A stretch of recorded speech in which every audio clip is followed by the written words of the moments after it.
Spain's Canary Islands, one of Europe's most popular holiday destinations, has become the latest hotspot, planning to tighten rules on short-term vacation rentals. Spain welcomed a record 85 million international visitors last year, and tourism accounts for more than 12% of the economy. But many locals say the booming apartment rental business is making their neighbourhoods too expensive. Activists in the Canaries are planning protests this weekend to demand a greater say in local development laws. Well, another European destination that's made headlines for its efforts to control mass tourism is Venice. Venice has already banned giant cruise ships from docking and unloading thousands of day trippers in its historic centre. Now, from next week, the city is launching a test programme requiring all visitors to register for entry into the city, and those not staying overnight will have to pay a €5 fee on peak travel days. Venice's mayor is defending the policy, saying it's an attempt to reduce overcrowding. Out of 7 billion people in the world, everyone hopes in their dreams to come to Venice at least once. I've done the math, and 7 billion people can't all be physically present in Venice at the same time. Beauty isn't an end in itself. It's not only true of Venice, but Venice is an example. This is why we must preserve the great historic cities of the world. See Venice and die in the crush. Alessandra Priante is the new president of Italy's National Tourism Office, INIT. She previously served as Europe Director at the UN's Tourism Agency. She joins us tonight from Brussels, so welcome to DW.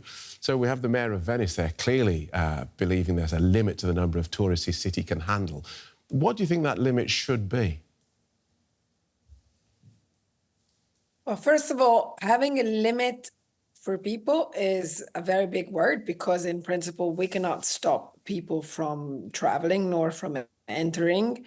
What the measure aims to be, I guess, in the idea of the mayor, is to create some kind of smaller control on who is entering at what moments. The mayor clearly referred to peak times, but what these taxes should do is they should generate very important and intelligent data that must be used in order to program better the fluxes, because we should be able to know who is coming, when, and be able to actually control in a way the fluxes and to divert them maybe to nearby destinations when there's a peak. So if you use the tax or as a mean of sort of controlling that and contributing to managing the flows, then it's a very intelligent way of doing it. If, on the other hand, you're using it just to gain money, it doesn't really help. Is this problem with over-tourism, is this a trend? Because it's not just Venice and the Canaries. I see Barcelona also talking about this issue. Is this a rising trend, or is this just in certain areas? Unfortunately, you may see it like this, as if we went to sleep at the end of 2019 and we woke up now with exactly the same situation, even worse, because there's some new destinations, especially in like smaller destination villages or other, let's say, internal areas that were developed during COVID, thanks to the fact that we were mainly being domestic, who are now absolutely overcrowded. Right. So it is a little worrying that it seems like we haven't learned the lesson.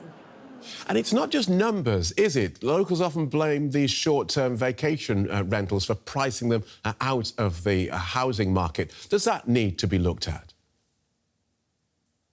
Absolutely. There needs to be rules, and the ones that are starting to be implemented at a European level are very important. In Italy, our ministry and the minister herself is leading a review, a careful review on this. And the review goes through the identification of everyone that has the possibility of putting up short-term rentals, giving them a code, and being able to actually look at what is being offered. The problem is that not everybody can be a hotelier, and the idea of having absolutely no control doesn't help. mainly now, if you allow me, for security reasons, because when there's, for example, terrorist threats, we have the urgency to know exactly who is where and Right. doing what. It's interesting that you say that the EU is looking at this problem as a bloc, because it's the sort of thing that you would have thought needed to be handled locally.